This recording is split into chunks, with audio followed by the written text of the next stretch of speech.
Good evening everyone, I am Vishal Salsekar and today we are going to discuss the News Today edition of 15th July, right? So there are total 5 main news that we have to discuss in the today's discussion. The first news is about the social media and the freedom of speech. So there were certain Supreme Court observations on the freedom of speech and expression that we have to discuss about, right? Next is about the Pradhan Mantri Kaushal Vikas Yojana. So there is a program known as the Skill India program and a component to that has completed 10 years. So we are going to discuss about this also. Next is the impact of the US tariffs on India. So you might have seen the US tariffs. So what are the implications of those tariffs on India as per the Niti Aayog report that we are going to discuss about. The next topic in the discussion will be the Global Capability Center, right? What is this and what are the aspects in order to boost these kind of global capability center that we will discuss in today's discussion. Lastly, in the main news is the India's achievement of 50% non-fossil fuel electricity, right? So in the end, we are also going to discuss about this prominent article because we had taken an INDC of 40% of the non-fossil fuel electricity in 2015 and now we have achieved 50% by 2025, 5 years ahead, right? So we are going to discuss this. And apart from that, there are quick updates where the places in news we will see the Australia and the associated aspects, and then there are certain news in shorts that we are going to see, okay? So let's start the discussion. The first article is about the social media. So you might have seen a lot of discussion these days that is going around the social media, that there are a lot of posts that are mentioned on the social media which are in some manner derogatory, maybe to some community, maybe to certain individuals, or maybe to a specific section of society. Now, when we talk about the social media, since there is a lack of regulation that is available on the social media, sometimes even the fact check is also not there, and that has the tendency or that has the capability to boost certain kind of tension, maybe the communal tension, maybe the societal tensions, maybe the regional or let's say the linguistic wars that we are going to see right now, we are seeing right now, and we are also going to see in the future.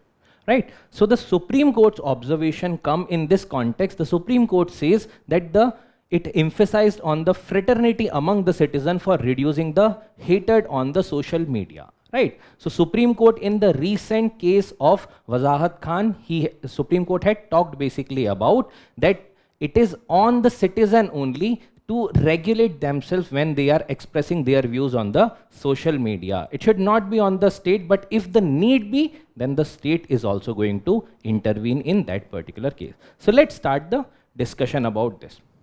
So we know that the fundamental rights are provided as part 3 of the Indian Constitution that provides certain rights. Let's say the right to equality, then right to freedom, then right to religious protection also, then also right to certain kind of economic and certain kind of other rights, also including the right against certain kind of excesses of the state through the constitutional remedies. So whenever there are maybe let's say any kind of infringement by the state on the individual's right, in that case what the person can do, the person can apply or exert his or her right, and then he or she can go to the Supreme Court as mentioned in the Article 32 of the Indian Constitution.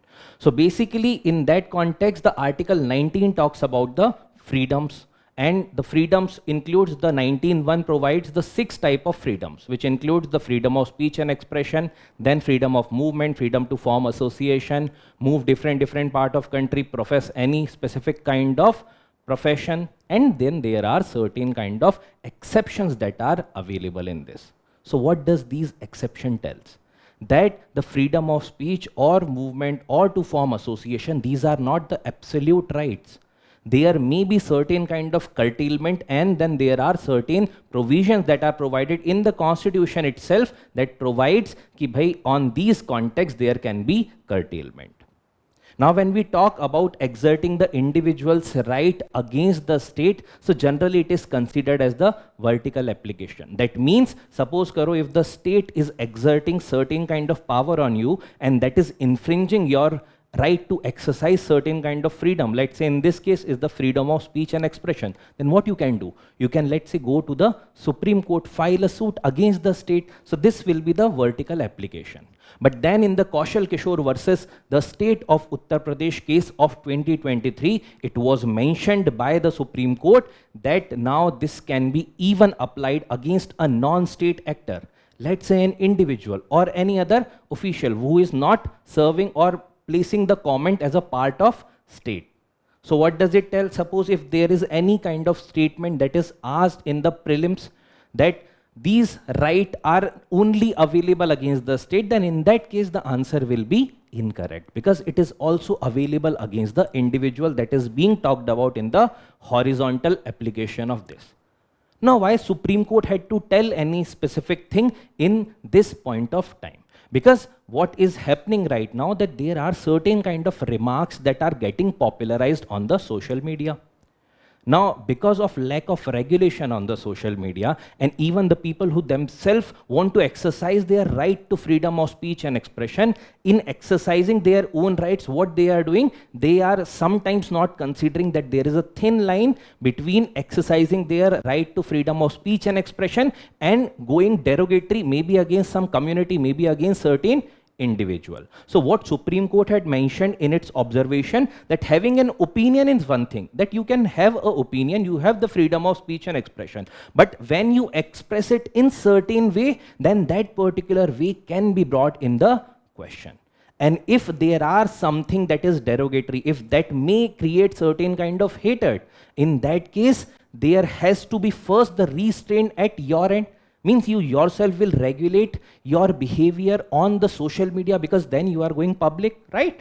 And if you are not professing your view or publishing your view in certain way and it is derogatory, then state is also free to take action against you. But then Supreme Court is making a cautious approach over here, that why not to self-regulate? Why not to just reflect upon yourself? Why not to check what you are posting, right? So that Supreme Court is saying in its observation that you should be checking on yourself.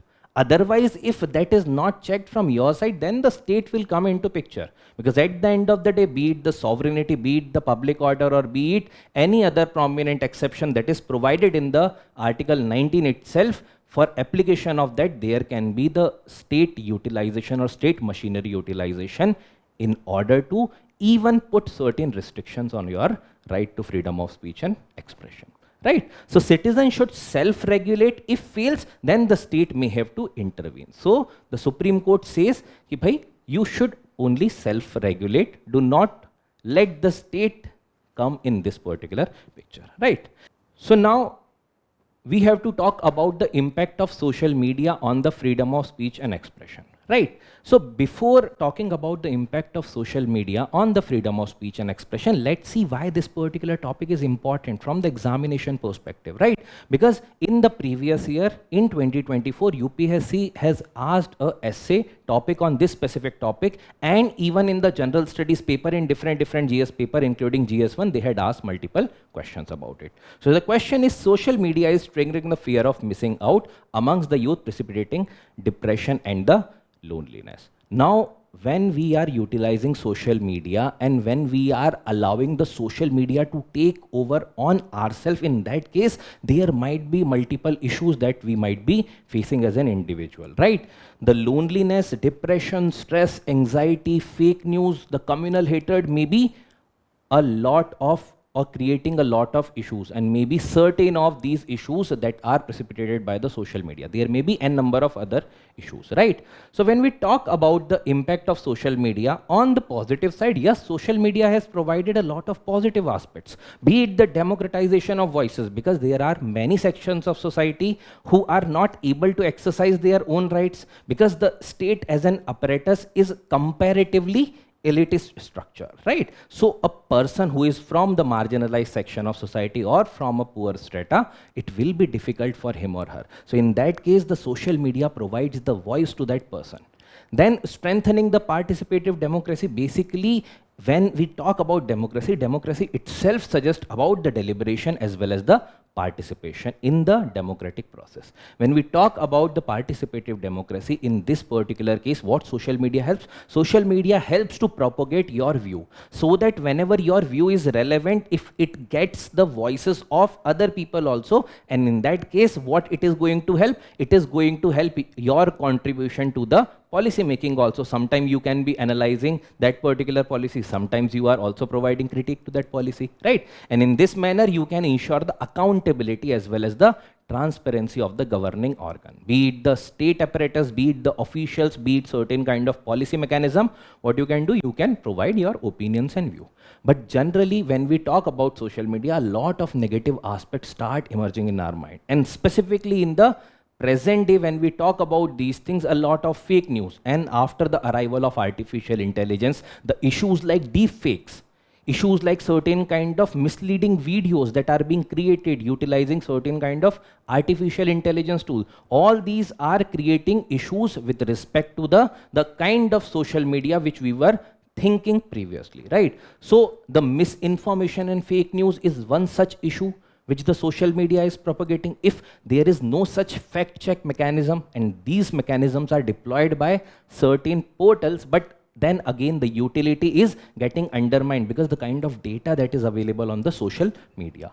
Next is about the hate speech and abuse. So we had seen recently a lot of cases where either about the language, either about religion, either about certain community, these kind of hate speeches are being mentioned. Next is the algorithmic biases. Sometimes what happens, and you might have also observed in your practical utilization of social media, when you are scrolling certain, let's say, shorts or Instagram reels, whatever you are spending time on, what kind of content, the kind of portal is going to utilize that and retain that in memory. And that particular kind of content is being posted again and again for your consumption. So what it is telling, suppose if you are having hatred towards some community, then those videos will be in your feeds again and again, and that is going to create certain kind of mindset. And these things you can even utilize when you talk about these kind of essay topics, or let's say you have to quote certain kind of examples, right? So basically, in short, if we talk about, yes, there is a first self-regulation will be the key, but if the self-regulation will not be reflected, there might be certain state intervention, and in that particular case, the state policies might be a way forward. No, the curtailing policy, but the regulating policy may be a need of the time, right? So the next topic that we are going to discuss now is the Pradhan Mantri Kaushal Vikas Yojana PMKVY, which has completed now the 10 years since its implementation and inception, right? So there was a Skill India program that was launched by the government of India in 2015.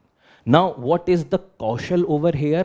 So basically, Kaushal is nothing but the skills. So there can be pre-existing skills in an individual. Let's say maybe you belong to certain kind of skill set of, let's say, the carpentry. Now there may be certain kind of recognition that can be provided to you, and having that kind of recognition through some certificate that will help you to ensure your employability across the sectors, across the states, and even that recognition certificate may be valid in different countries also, with which India might be having certain pacts. So in order to ensure that the Kaushal or the skills might be utilized across the domain, and that can be further reskilled, upskilled as per the need of the time, this scheme was launched 10 years back, right? So now this has completed the 10 years of its inception. So now we have to talk about this scheme briefly, but when we had previously discussed about any scheme, one thing I have talked to you about again and again, that the ministry is very important. So when this Skill India program or Skill India mission was started, along with that this ministry was also came into picture. So the Ministry of Skill Development and Entrepreneurship was also started. It was started in 2014. Okay. So this ministry was newly created, and after that there was Skill India program that was launched. So when we talk about the Skill India program, it has 3 components in it. All are related to some sort of, let's say, skilling or recognition of skilling, or let's say providing certain kind of avenues in order to help people get skills, right? So the first in this is the Pradhan Mantri Kaushal Vikas Yojana. We have discussed briefly about this scheme, that this scheme is helpful for the upskilling, reskilling, and even for the skill providing to different individual, even for certification of those specific skills, right? So we will discuss further about this scheme, but what are the other schemes? So the Pradhan Mantri National Apprenticeship Program or Promotion Scheme. Okay. So basically what is this scheme? So there is apprenticeship, right? What is this apprenticeship? Whenever you are, let's say you are maybe acquainted with certain kind of skills. Okay. Now you might be employed in certain industry which is providing you certain kind of further advancement with respect to that technology, and that is giving you stipend also. Means you are working there also and you are learning also with respect to certain advanced methodologies, right? So in that case you are working as a apprentice in that specific industry. And when you talk about this apprenticeship promotion scheme, so you are learning while earning in this scenario. So there you are going to get the skills along with the money for the sustenance also. Then the Jan Shikshan Sansthan scheme, here what you are going to do, let's say a person who might not have completed the formal education, let's say till class 12th, or maybe uneducated person, or let's say partially educated person. Now that person might also be having certain skills, or if not there, then there can be inculcation of certain schemes in those people, right? So these Jan Shikshan Sansthan scheme was created in order to promote those people to get the skills, right? Or to train them with certain kind of skills. So these are the three components of the central sector scheme, which is the Skill India program. Now, there were certain kind of training modules that were created as a part of the Pradhan Mantri Kaushal Vikas Yojana, right? So first is the short-term training. So there is a national skill qualification framework where through which you are going to get the short-term training. Now when we are saying short-term, it's not like very 1 or 2 days, it's like 300 to 600 hours ka training that is provided to an individual in order to ensure that he or she will be employable, right? So there may be certain sectors jahan par the small modules can be created, and those modules can be helpful in order to provide the training. So here the short-term training will be applicable. Next is the recognition of the prior learning. Maybe a chance you come from certain family where you already have a skill set, maybe the business, maybe let's say carpentry, or maybe any other business. So then in that case there should be recognition of the prior learning, because you are inheriting that particular knowledge, but in that case not necessarily that is recognized by any other person where you are going to apply for that job, right? So if there is some certification, if there is certain kind of authentication with your skills, in that case you can get the job comparatively easy and you can utilize your skill or refine your skill further. So recognition of prior learning through the certification, right? And then there are some special projects which might be for certain specific areas or maybe to some specific section of society, let's say the marginalized section, let's say maybe the jail inmates, maybe for the women, right? So these particular people might be getting certain specific projects. Now, talking about the achievement, since this was to provide the skills or reskillings or upskilling, right? So in that case, it has provided the skill training to more than 1.63 crore youth.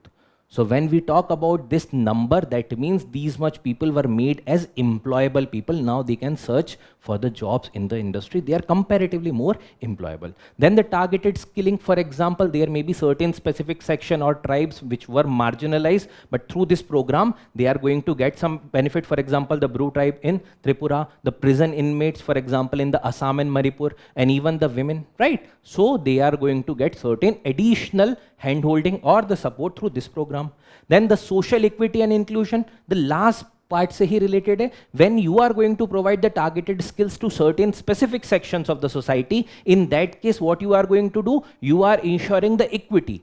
Means those who might be getting the advantage of that particular scheme, you are now targeting the schemes towards those sections, and this will ensure the equity, the Article 14 of the Indian Constitution you can recall of. Then future ready workforce, because right now we are seeing a lot of new technological advancement, be it the AI, be it robotics, be it the machine learning, be it any other kind of technology, let's say the cyberspace, let's say the green technologies, right? Hydrogen fuels, cells and all these kind of things, right? So future ready technology may be you can deploy the workforce. So there are a lot of ITIs through which you can train the people with respect to these particular technological aspects. Then the promotion of traditional crafts. So in utilizing those those future-ready technologies, you should not be compromising with the traditional crafts. And here you should be also focusing upon those traditional crafts, which are related, let's say, to the cultural heritage, right?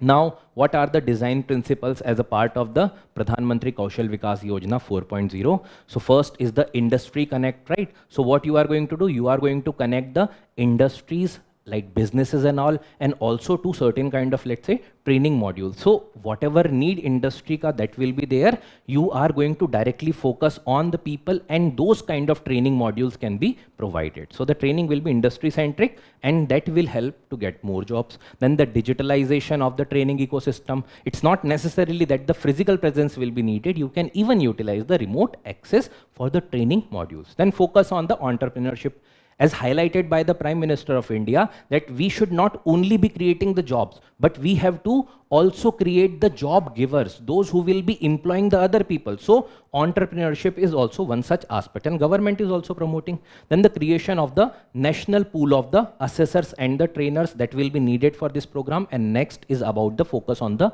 new age skills that we had discussed about, right? So this was all about the Pradhan Mantri Kaushal Vikas. Next main topic is the Niti Aayog report, which analyzes the implication of the US tariffs on the India's trade, right? So when we talk about this particular topic, let's start with the basic aspects, that what is a tariff? And I know that you might be confused between a tariff and the custom duties. So generally custom duties, as a matter of the international trade, the custom duties are applied on the goods and services from each other's country, and whenever the trade will be going on between two countries, these kind of duties are applied, and these are sanctioned by the states. Ki bhai, we are going to apply this much duty on your product. So these are as per the state policies. But when the state thinks that whenever the product is coming from one country to my country and that is hampering my domestic industry, so in order to save those particular domestic industries, what I am going to do in order to protect that, I will impose certain kind of tariffs on those specific products. Now, generally, the countries, when they apply the tariff, they provide certain kind of rationale. For example, you might have seen that particular picture of President of the United States of America, Donald Trump, who was giving a highlight of the board, and then he is mentioning that these are the kind of tariffs that I should be applying, but I am applying the lesser ones, right? So there are some rationale that are being provided by countries when they are applying certain kind of tariffs. So the tariffs, in very simple terms, are the kind of taxes that are applied on the merchandise import. Right. Now, when we talk about the tariff, what was actually happened recently, that in the April, President of United States of America, he has applied certain tariff, and that restarted the tariff war that was previously going on in certain manner. Now, different countries came under the US tariff and the sanctions related ambit, right? So the India pe bhi tariff was applied roughly 26%, but then there was some pause that was provided on 9th of April, what he mentioned, that this will be a pause that is available for 3 months.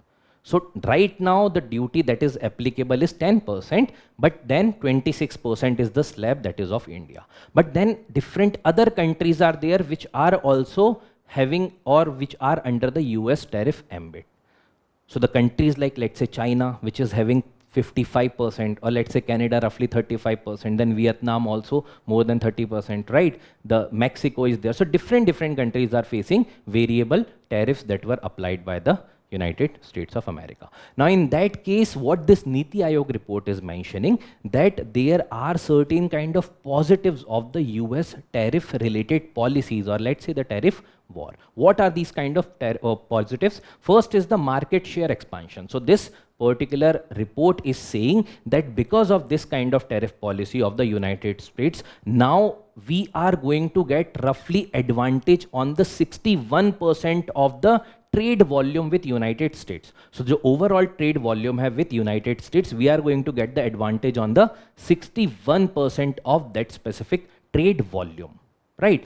What kind of advantage? Means the companies of different other countries which were previously supplying those component or maybe certain kind of goods to United States. Now because of the higher tariff, their products will be comparatively costly and our product will be comparatively cheaper. So this is the case. Next, it is talking about the competitive advantage, a similar point, but it is talking with respect to certain kind of industries and the countries, right? So in that case, it is providing that, let's say China is there with 55% roughly, Mexico is there, roughly 30% tariff, Canada, roughly 35% on majority of the goods, right? So there are sector, let's say textile is there, then there is electronic sector is there, pharma sector is there, where these countries were previously providing more supplies to the United States. Now out of the 30 categories, in 22 categories, India is going to have the advantage because these countries are going to have the higher tariff sanctions. And India is also working upon a bilateral trade agreement with the United States in order to rationalize the trade so that the kind of tariff that is applied right now can be brought down. Next is about tariff disadvantage. The report acknowledges, yes, there are certain areas where we are going to have the disadvantages also. But that areas will be very less. Only 1% of the specific areas where India will be having disadvantage over others. But on the majority of the areas, India is right now having the advantage. Next is about opportunities. So since these kind of issues are going on with different countries, so there may be multiple opportunities that India is going to have.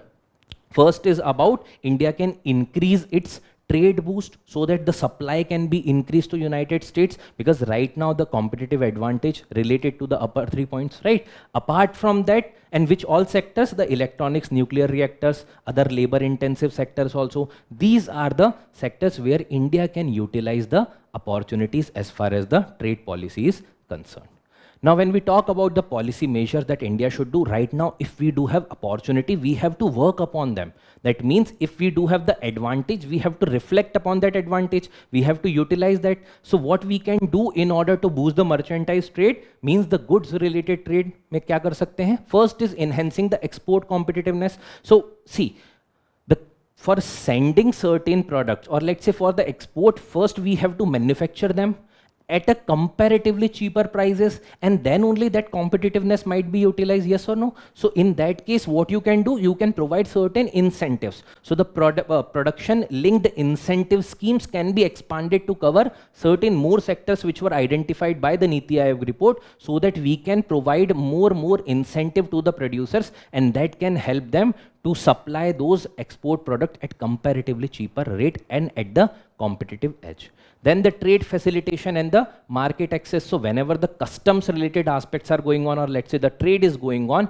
if it is from the authentic kind of distributors, then in that case there will not be much sanctions. But if it is from unregulated sector, then there might be certain kind of issues. So here it is talking about the authorized economic operators program, which will legitimize the kind of trade in certain sector. Apart from that, export promotion mission means whatever kind of things that can boost the export, that can push the export, for those things you should provide certain incentive. Then the diversification of the trade partners. Since US is now becoming comparatively less reliable, so we can explore more.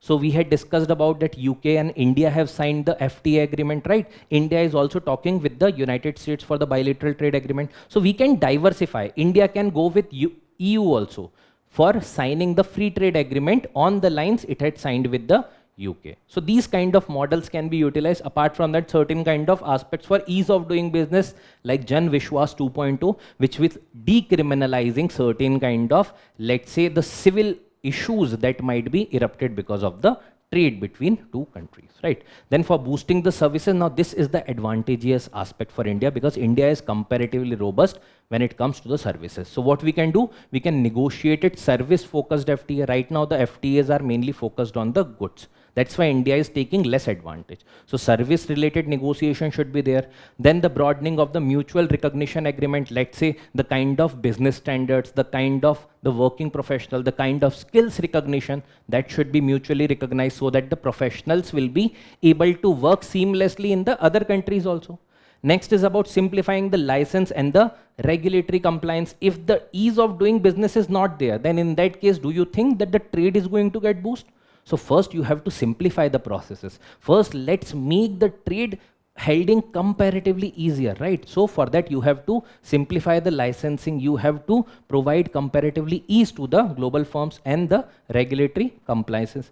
Last in this is the promotion of the innovative and the skill development. So the what kind of technologies and the advanced aspects market needs, those things. So in the last article we had talked about, let's say, artificial intelligence, machine learning and different other technologies, be it in the cyber security, be it in the green energy. So on those things we should be working upon in order to ensure that our service sector also gets the boost with respect to these kind of trade related aspects going on.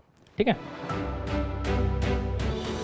Next article that we have to discuss is need to increase setup of the global capability centers in India. So recently the finance minister Srimati Nirmala Sitharaman had made a remark that there are global capability centers that from 2024 onwards, roughly within 1 week, there is one global capability centers that are being established in India. And now there are chances that furthermore are going to establish, but we have to increase the rate of their establishment.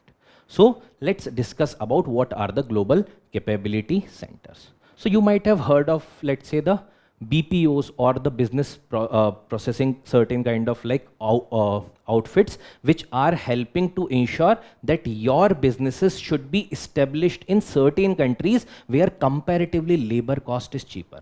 But that was mainly utilized for certain kind of jobs or let's say certain kind of sectors which were not needing certain technical skills. Let's say the call center. Let's say performing certain kind of redundant aspect. But what you are doing through the Global Capability Center, there is a firm situated in the United States of America, for example, they are establishing their R&D and innovation unit in India. Now that will be part of that same company. Let's say in this case, maybe Apple or maybe Amazon or maybe any other company. When they are establishing their global capability center in India, what they are doing? They are utilizing the resources of India. They are utilizing the research and development architecture of India. They are utilizing the human resources of India. They are utilizing the infrastructure of India. And in return, what we are getting? We are getting the employment, we are getting the further collaboration through the technological aspects, and beyond that, there is the growth that is coming with respect to these.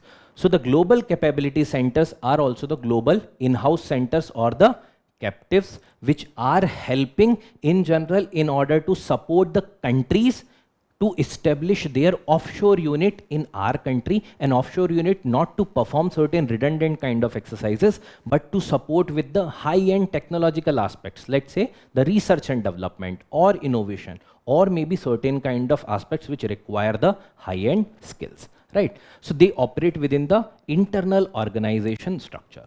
Now, to discuss about some data, on an average, one new GCC per week is established as highlighted by the finance minister. But when we talk about the entire data, the global presence may roughly 50% of the global capability centers are there in India. So in numbers, it is more than 1800 that are there.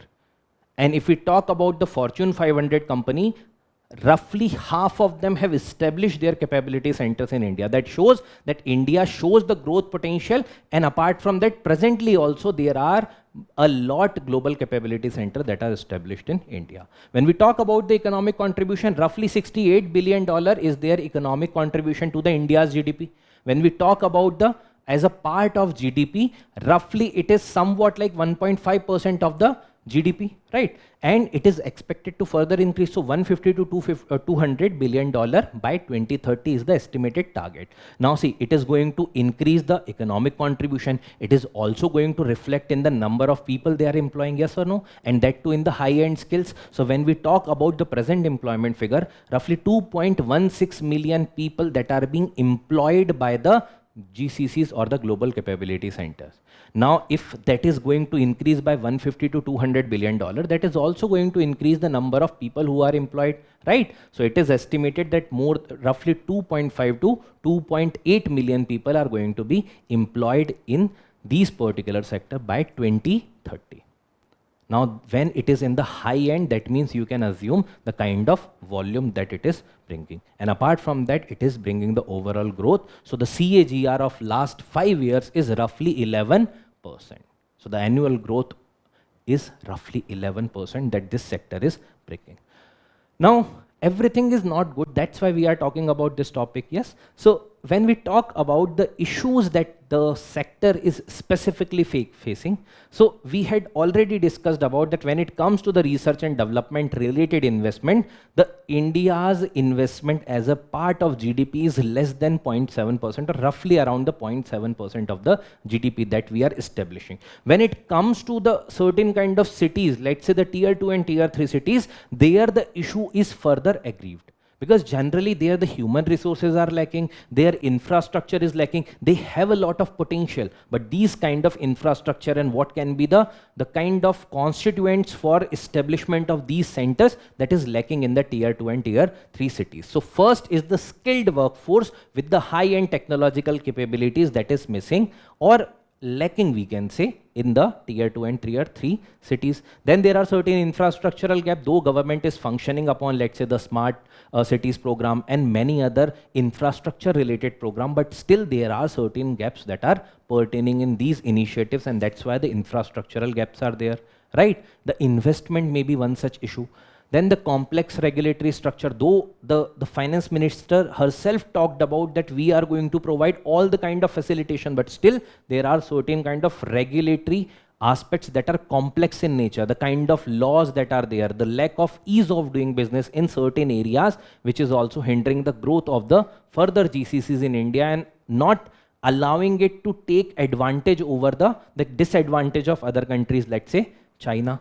Lastly, in this case is the cyber security infrastructure. You might have seen a lot of scams, a kind of like cyber related threats that are emerging with respect to the kind of spread of the social media, the kind of spread of the different kind of cyber ecosystem. So these are also the issues.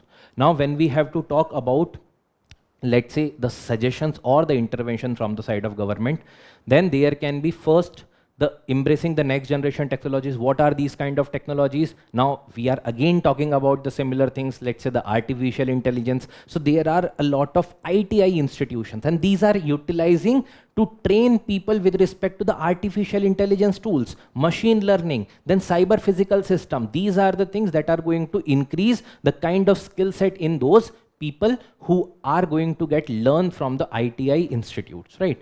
Then navigating the geopolitical complexities. Now we have already seen the kind of statements from the President of the United States like, Apple, why are you going to India? You can get the better facilitation in US itself, right? So these are the kind of things which make sure that right now we are not moving further into the globalization and we are moving towards the deglobalization wala phenomena. So we have to navigate in the complexities of this kind of world also. And here what we have to talk about, we have to make sure that our policies, our diversification with different countries should be on the values so that we can navigate these kind of issues.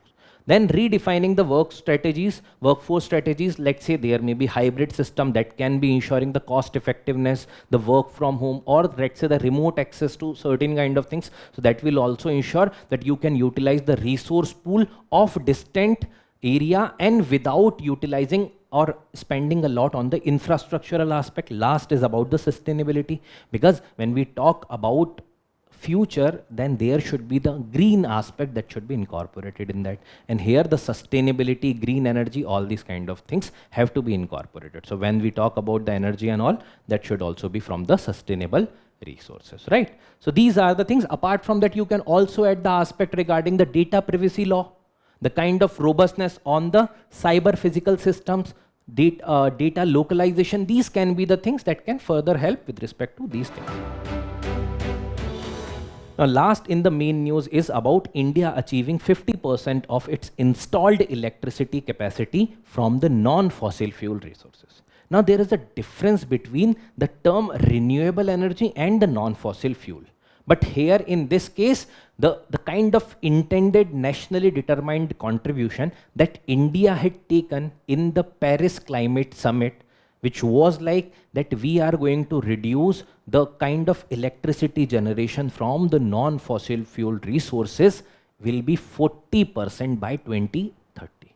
Now India for itself has taken the target of 50%, right? And then eventually India achieved that target even 5 years before that kind of deadline, which was 2030. So right now when we talk about the non-fossil fuel energy resources, that is more than 50% of the total energy production or the electricity production in India. So you can see this particular list. Now when we talk about this, the thermal sector is contributing 242 gigawatt. That means roughly 49.9%. So the thermal power plant, which are basically the fossil fuel based electricity generation. But then there is nuclear, though lesser, but yes, has potential and part of the non-fossil fuel based. Then large hydropower, again sometimes not included as a part of the renewable energy, but again non-fossil fuel, roughly 10%. Then the renewable energy per se, which includes the wind energy, solar energy, biomass and different other kind of energies, that is contributing 184 gigawatt, which is 38%. So combine these three is the kind of energy that we are talking about, non-fossil fuel based energy. So this aggregation is more than 50%. That means we have achieved the target in 2025 itself, which is about the non-fossil fuel based electricity resources.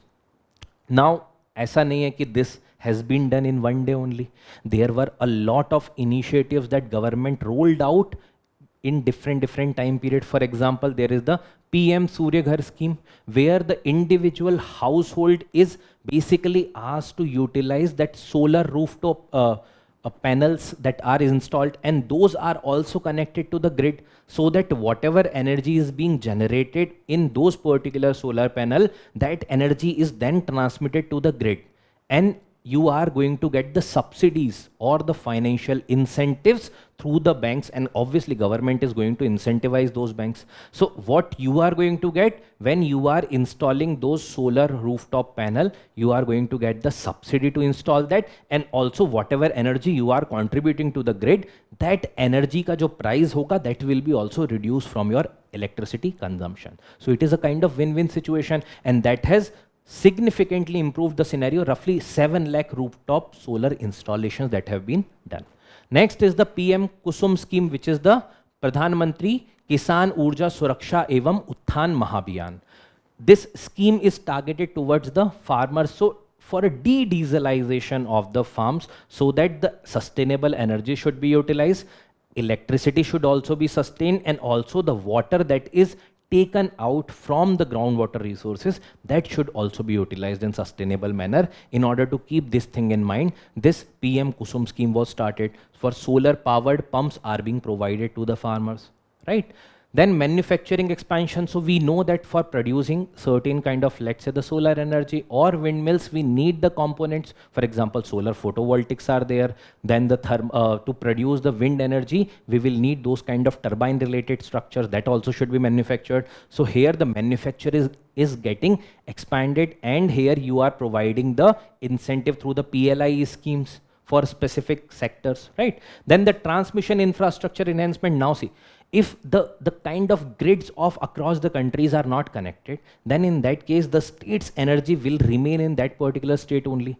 So by connecting the entire country's grid and further expanding that grid's capacity, and the target is placed roughly 500 gigawatt by 2030. So basically what it is going to help, it is going to further boost the capability generation as far as the renewable energy is concerned, and from the kind of excess energy producer region to the deficit region, we are going to supply that energy that will ensure the energy sustainability. Then talking about the green energy open access rule, which talks about if you want specifically the renewable energy, you can ask the discoms for the commercial and for the household purposes also, that is now available.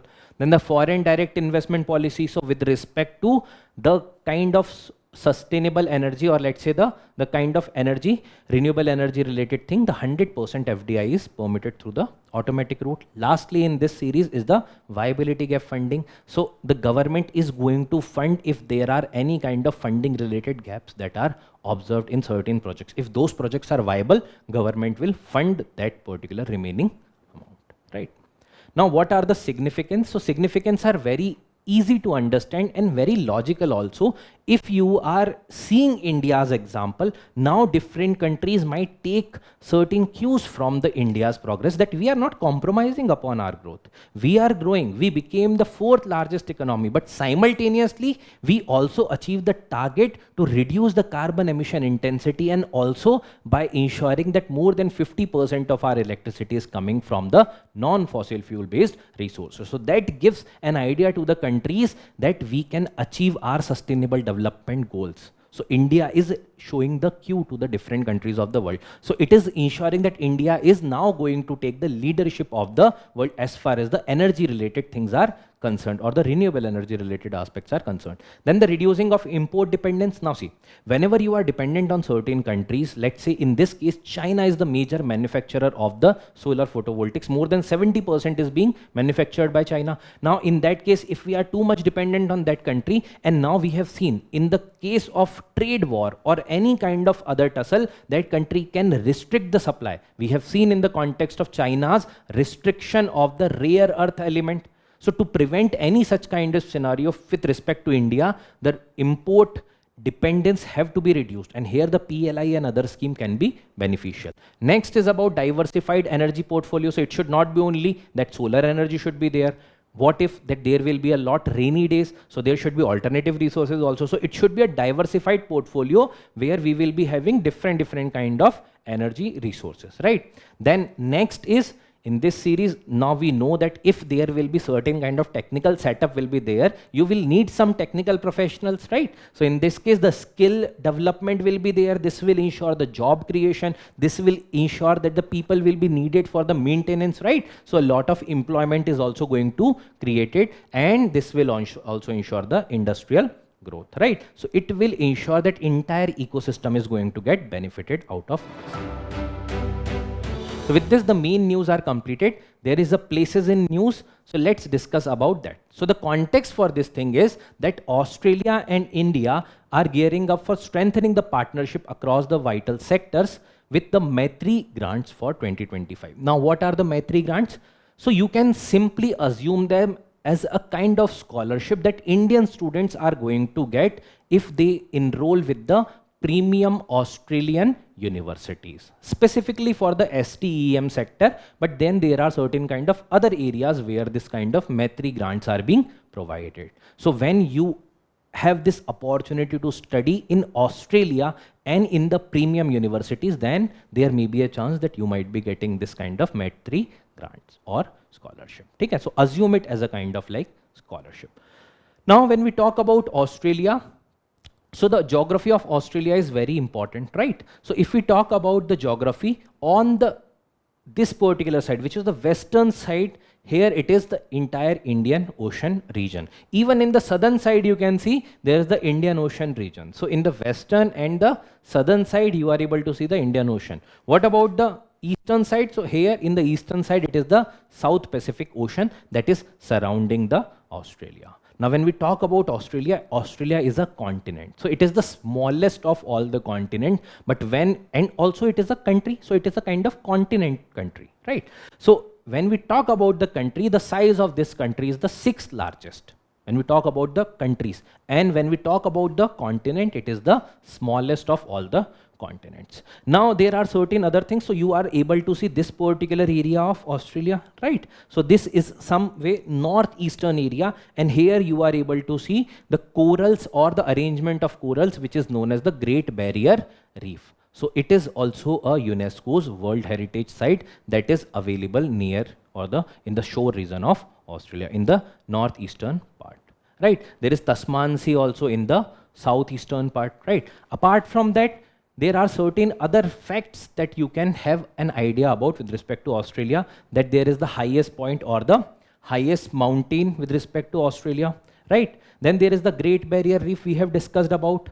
Then apart from that, since Australia is a major partner of India when it comes to the trade, when it comes to strategy, when it comes to different other kind of things. For example, Australia is a member of the Malabar exercise. Australia is the member of Quad, right? And all these kind of things make Australia is a very important region as far as India's foreign policy is concerned. So these are important. Apart from that, with respect to uranium also, because to produce more and more nuclear energy, we need more uranium, right? So Australia is also one such region where a lot of uranium production is there. So these are the resources of Australia, be it the gold, iron ore, lead, nickel, rutile, uranium, zinc, zircon. No need to go into the details of that, but yes, if that is concerning India and if there are certain kind of bilateral partnership between India and Australia, you can have a brief idea about. And with respect to Australia, we do also have a bilateral trade agreement, right? So this is about the Australia. Now there are certain news in shorts. So the first news in short is the Talisman Sabre exercise. So when we talk about any specific military exercise, one thing that UPSC is generally concerned about, whether it is a bilateral, so bilateral hai to which countries are involved, and if it is a multilateral exercise, then just the nature of that particular exercise. Generally, UPSC does not go that deep into very well region and a lot of other facts, like which particular session is there and all these kind of things. What they are more interested in, if it is a bilateral, then India and which particular country. Generally, they are asking about this. So Australia's largest military exercise, exercise Talisman Sabre of 2025, has officially commenced in Sydney. So it is a multi-country exercise. That means it's not only Australia and including India, it includes multiple other countries. So US, Canada, France, Germany, India, Indonesia, Japan, New Zealand, Norway, many countries were there. So roughly 19-20 countries were participant, even certain observer states were there. Not important the exact numbers, but if it is a multi-country exercise, but if it's a bilateral, yes, you have to have an awareness regarding which country and which kind of exercise, be it the military to military exercise, be it the Air Force, be it the Army, or be it the Navy. What kind of exercise is this? That is more important. That can be asked. And that too with those countries, जिनके साथ कुछ prominent relations अभी चल रहे हैं. Maybe some issues are going on, right? Next is the consumer price index. So the context is retail inflation has hit 6 years low. So the inflation jo hai, retail inflation, that is now 6 years low, which is the 2.10% in the June 2025. Now what is the parameter? It is measured through the consumer price index. Who is the measuring authority? Central Statistical Office, which is under the MOSPI, which is the Ministry of Statistics and Program Implementation. So what is important over here is first about the ministry and next about what is CPI, Consumer Price Index. Now, whenever we talk about any kind of inflation, generally that can be divided into two aspects. One may be the headline inflation, which includes all the things which we are assessing. And then there can be core inflation. What is core inflation? There might be certain sectors which are volatile. Let's say the fuel sector. Let's say the food sector. Ab dekho, you might be seeing that the kind of prices that are rising for fuel and food that are very kind of fragile thing. In 1 or 2 days, that can increase or decrease, right? We were seeing the crisis in West Asia, the fuel price were increased, right? And then when the crisis comparatively ended, so the price also dipped, right? So when we are excluding the food and fuel, then it is the core inflation. When we talk about the consumer price index, as the name suggests, that it is the kind of assessment of the general price rise at the consumer's end or the household end. When we talk about from the wholesaler's perspective, it is the wholesale price index, WPI. When we think it from the producer's perspective, it is the producer's price index, PPI. Generally, India utilizes CPI and WPI for this particular case. Right. Now, when we talk about any specific index for measuring inflation, the base year becomes very important because these are the prices, this year's prices, which we are going to keep as the reference. So with respect to CPI, it is 2012, and with respect to WPI, again, it is 2011-2012, which is the base year.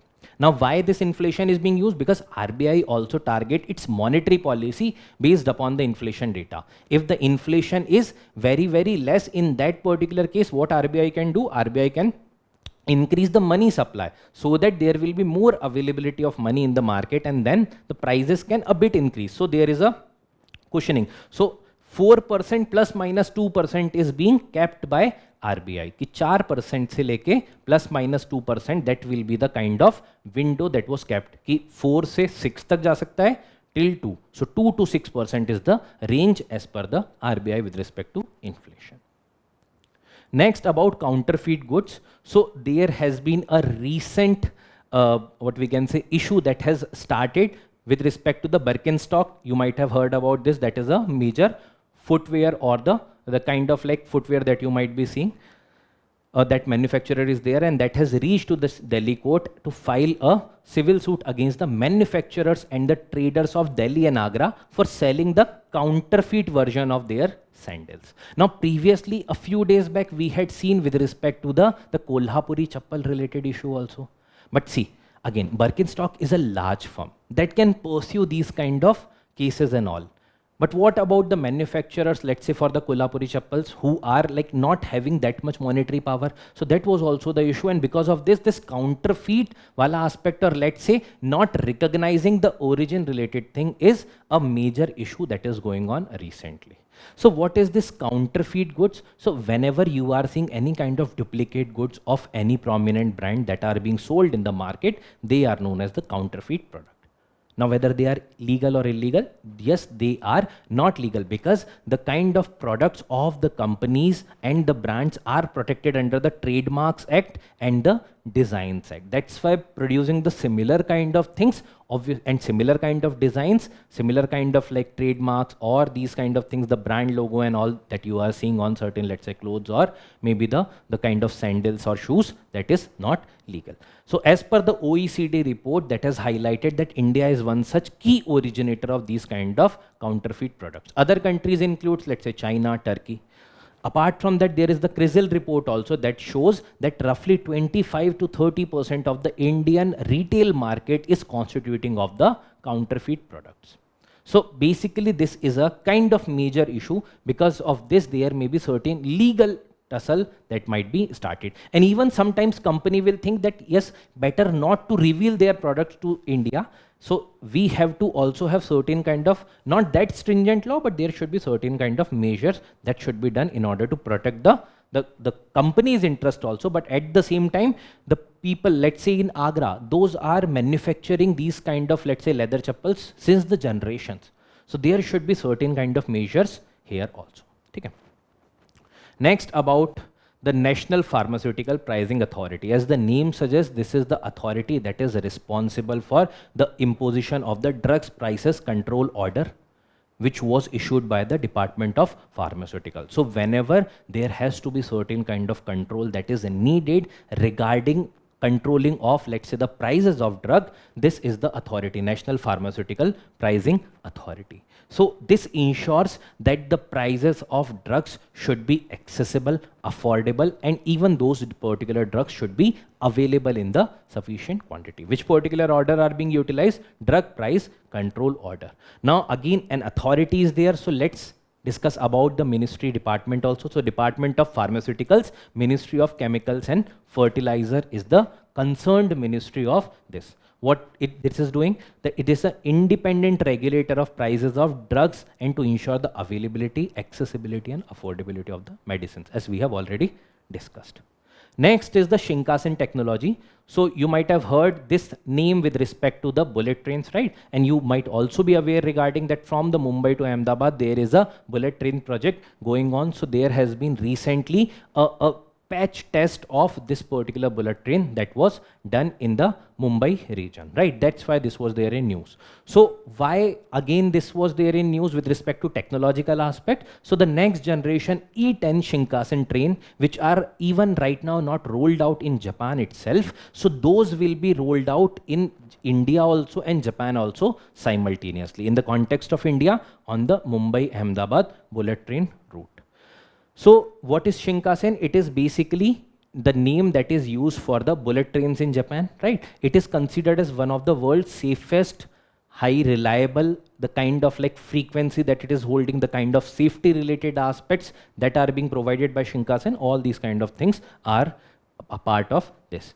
Now, how it is ensuring the kind of anti-crash or the crash avoidance related principle. So whenever the lines are being laid down for them, so these are the dedicated lines that are prepared so that there should not be any kind of interference, let's say from traffic or let's say from any other kind of interference. So let's say the kind of tunnels that are being dug long for these particular things. Apart from that, there is the AT system, which is ATC system, which is the automatic train control system. So if the manual thing loses the control, then there will be automatic control system that will be deployed, and that will be ensuring the kind of trains that should be controlled, right? So this is regarding the Shinkansen technology. Next is about the ram air turbine. So recently, in the context of the Ahmedabad aircraft crash, so there is the kind of preliminary probe is going on, and then there are a lot of controversies that are also surrounding this. We need not to go into those controversies. What is important regarding the ram air turbine? So what is this ram air turbine? So you might have seen that there are, let's say, on the below that particular aircraft, from where the wheel is coming out, behind that there might be certain place jahan se that turbine or the air turbine is also coming out whenever the aircraft is having lack of power. So what turbine is doing, basically when the turbine is rotating through any kind of external force, it is generating electricity. So whenever the systems of aircraft which are generating electricity that fails, let's say backups are failing, in that case this ram air turbine is getting deployed either manually or in automatic manner, and that will ensure, depending on its speed, because jitna speed hoga, the turbine will move that faster and that will generate more amount of electricity. So in order to sustain the basic operations of the flight, this particular ram air turbine that is being utilized, right? So it is a small turbine usually placed in the compartment in the fuselage or the wing of the aircraft to provide the emergency power, right? Next is the quantum noise. So quantum noise is basically, and in a very simple term, can be understood as a kind of disturbance in the quantum system. So jo disturbance or a kind of like distractions that are observed in that system, they are known as the quantum noises. Generally, it was considered that if there is quantum noise, that means there will be impact on the entanglement of the particle. Let's say the electron. So in that particular case, what is going to happen? Maybe their angular momentum, maybe their spin, or maybe their other properties are going to get impacted. So the quantum noise was considered as a kind of rival to the quantum entanglement. But what scientists have observed, and the study has revealed, that the noise is not necessarily going to cause the issue in the entanglement, and sometimes it generates or revives the quantum entanglement. So when we have talked about quantum entanglement multiple times, what is this? So it is basically when two particles or two quantum particles, let's say electron, when they show exactly similar thing, not a matter of ki they are placed very close to each other, however distant they are placed, they are showing the similar kind of properties. Let's say they are showing similar angular momentum, let's say, or let's say some kind of spins, or let's say other properties that are there. So when they are showing these kind of similar properties or linked together in such a way that they share the same quantum state, so they are known as the quantum entanglement or in the quantum entanglement, right? Next article is about the Behdin Kalam, which is a kind of like sacred festival in the Meghalaya. So specifically by Jaintia tribe, this particular festival is being celebrated. So what is the meaning of Behdin Kalam?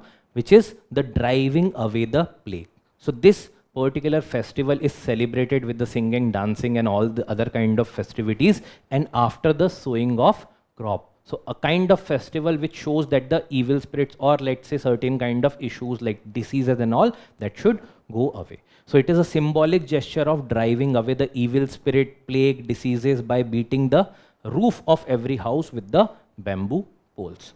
Now UPSC does not go that much detail about certain kind of festivities, what they generally ask with respect to the region. So they might be asking about the region. The Behdin Kalam was recently in the news, was related. So they may be giving 4 statement, making up differently, and then one statement might be a tribal festival that is that is celebrated in the Jaintia Hills, Meghalaya, right?